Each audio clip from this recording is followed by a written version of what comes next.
Hello and welcome back, everyone. This is Mr. Nikul, and you are at the channel Cool Professor Nikul. So today we'll be starting with the another category of anti-infective agents, mainly anti-tubercular agents.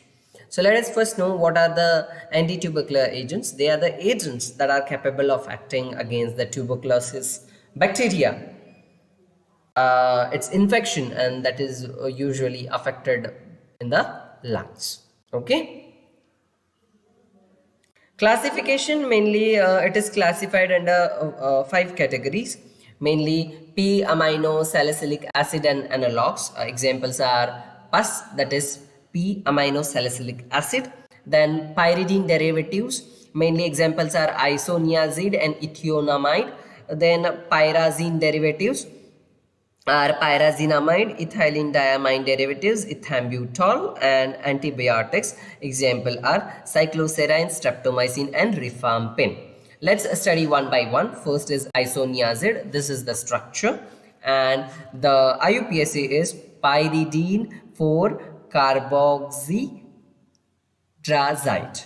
Okay. Isoniazid stability and the storage, it has to be stored in a well closed container, that is in the light resistant, mainly as we have to keep it away from the light. The uses are in the pulmonary tuberculosis, lupus vulgaris, and in the treatment of extrapulmonary lesions, including meningeal and genitourinary infections. The formulations are like tablets, elixir, injection, and in combination with ethambutol tablets, and in combination with rifampin tablets. The popular brand names are Cadiazide, Isonix, Rimpazid, Isocadipus. Pyritomanid, this is like structure, and IUPAC is the following one.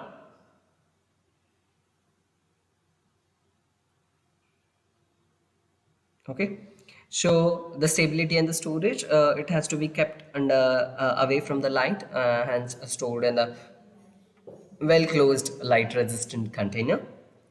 Uses are in treatment of non-responsive pulmonary multi-drug resistant. Then indicates in treatment of pulmonary extensively drug resistant tuberculosis, that is XDR-TB. Then used in the treatment of intolerant pulmonary tuberculosis. It is available in the tablet form, and the popular brand is Doprela. Now next is para-aminosalicylic acid. The stability in the storage is the same, that is has to be kept away from the light and moisture, as it darkens on exposure to air and light, hence stored in a well closed light resistant container. The uses are, it is used in the tuberculosis. Then the formulations in which it is available, that is in the form of tablet. Then aminosalicylic sodium tablets are available, aminosalicylic potassium tablets are available, then aminosalicylic calcium and capsules. Okay. Popular brand names are Oedipus, Isopar, and Benzapus. Next drug is ethambutol. Ethambutol are stored in a tightly closed container, used in the treatment of tuberculosis. Then ethambutol, the formulations are mainly in the tablet form, powder form, and ethambutol isoniazid tablet. Brand names are myambutol, albutol, and libutol. Rifampin, or you can say rifampicin. The stability and storage is rifampicin is unstable in presence of moisture and gets affected by the light and air or oxygen, hence stored in a well closed light resistant container. Uses are tuberculosis, then treatment of biliary infections and meningitis. Then it is available in the capsule form, and the popular brand names are rifampin and rifampicin.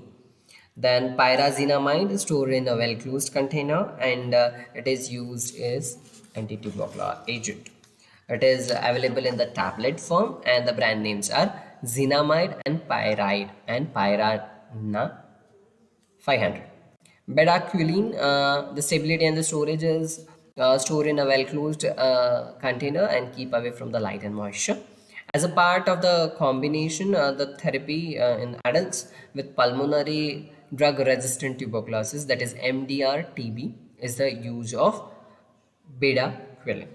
The formulations under which it is available, it is in the tablet form, and the popular brand name is Cituro.